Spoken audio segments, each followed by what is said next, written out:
So today we're going to talk about, the expectations we have to parenthood, to ourselves as parents, to the role as a parent, and the expectations towards our children. So when I entered parenthood, I had this romantic idea of I will do it better than my parents. I will have a beautiful connection to my child. And when I have a beautiful connection to my child, I will have a lovely child, an empathetic child. Um, yeah, just a beautiful human being. So then I became a mother, and it hit me that it's not always nice and it's not always easy, and that I'm not always perfect. And there's no role in the world where we have more pressure than in parenthood. Pressure from ourselves, pressure from outside, from society, of our conditioning. Um, yeah. So what I want to dive into is the expectations we have and how these expectations create our misery. So there are different parts. First part is whenever a child is behaving a way I don't like, or the way I don't want my child to be, it's triggering me. It's triggering my ego, and it's triggering me because I believe that I didn't do a good job as a mother. So whenever my child is doing something wrong, I take it personally. And when I take it personally, I disconnect. And as soon as I disconnect, everything afterwards doesn't matter too much, to be honest, because if we are not in connection to our child, and if we are not able to truly see our children, we are just responding to the behavior and to our ego because we took it personally. So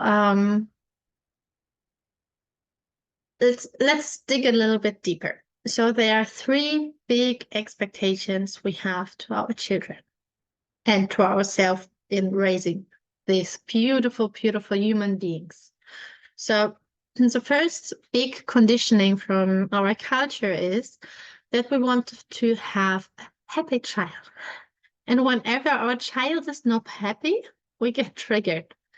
And this can mean big emotions, frustration, when they are hurt. And depending which type of parent we are, we want to fix it, repair it, or do something so the child's happy again. So that's also a reason why a lot of parents always say yes, always please the child, because they are not able to be with bad emotions, because I want to have a happy child. So the child is not happy, I'm not happy. So here's again, external, it means I can't be happy if my child is not happy. Dangerous road. um, so a lot of parenting styles are led by making the child happy, pleasing the child. And life is not always happy. Nobody is always happy. So that's an expectation that's impossible. No one is always happy, you know?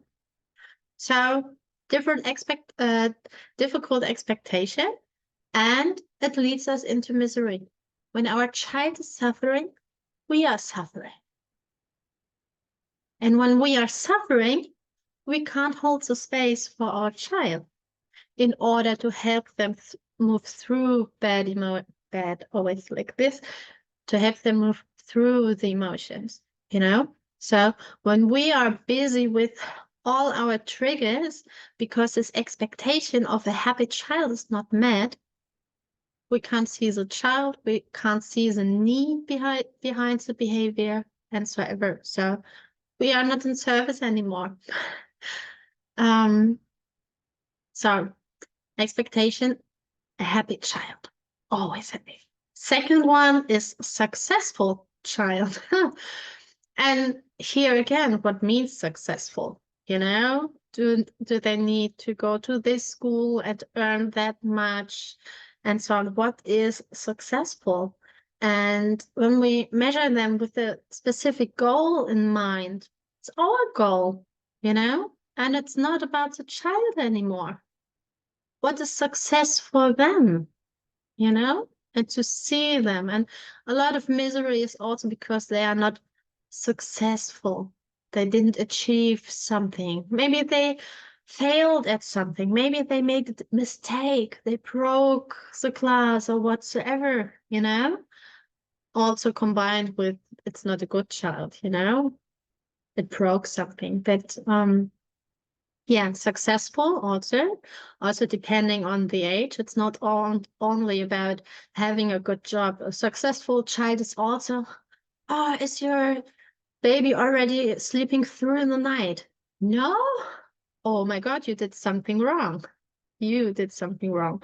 Or your child is having a meltdown in the supermarket. That's not a good child. You haven't been successful. You know, sometimes they're mixing up these expectations. Um, they have to learn to walk. It's 1 year old. It's not walking yet. Oh my God. You know, you have to do something about it. So he starts walking, you know? So success is not only the job, it's also like what are they able to do already? Where are they at emotionally, physically, and so on? Or playing an instrument, you know, or doing specific sports. And often the success we expect or want our children to have is strongly connected to something we wish for ourselves or what we believe success is.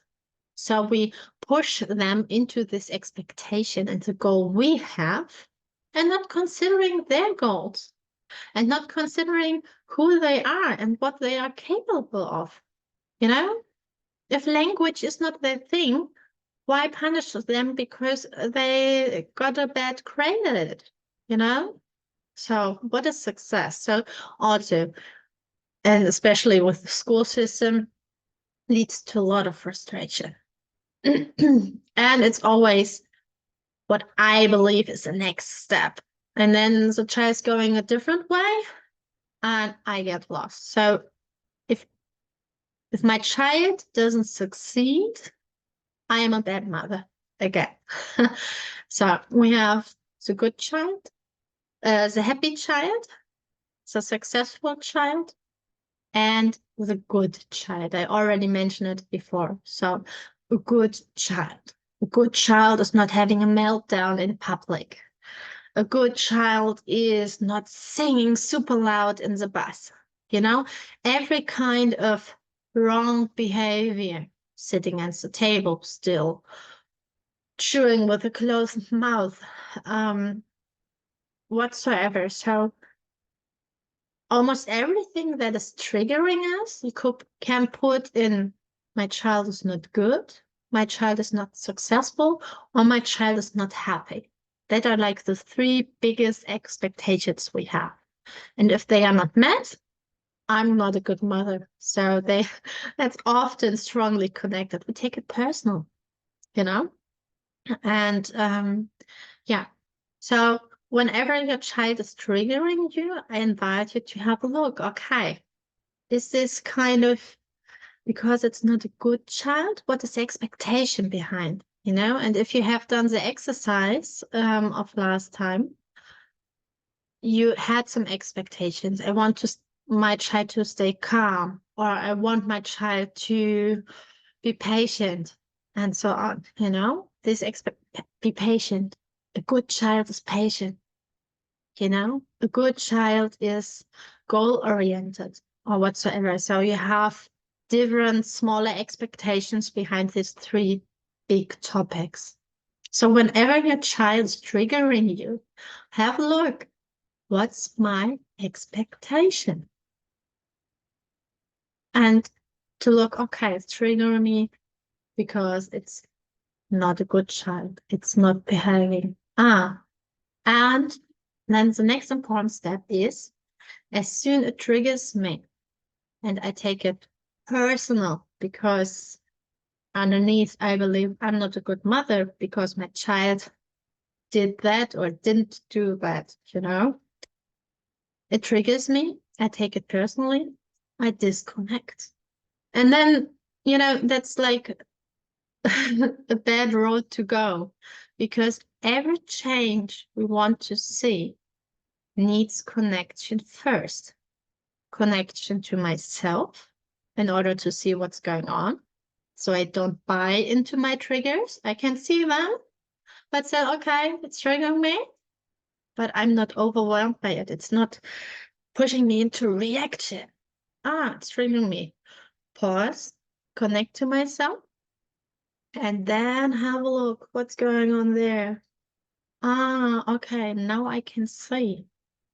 If I'm not connected to that, and when I am triggered, and when I have these expectations, and I want to reach these expectations, I'm never ever connected to my child. So it's about letting go of these expectations and to be in the here and now. And I invite you to also maybe have a look again at your trigger diary and to see, okay, what is the behavior triggering? Which of these three expectations maybe? Enjoy the exercise and see you soon.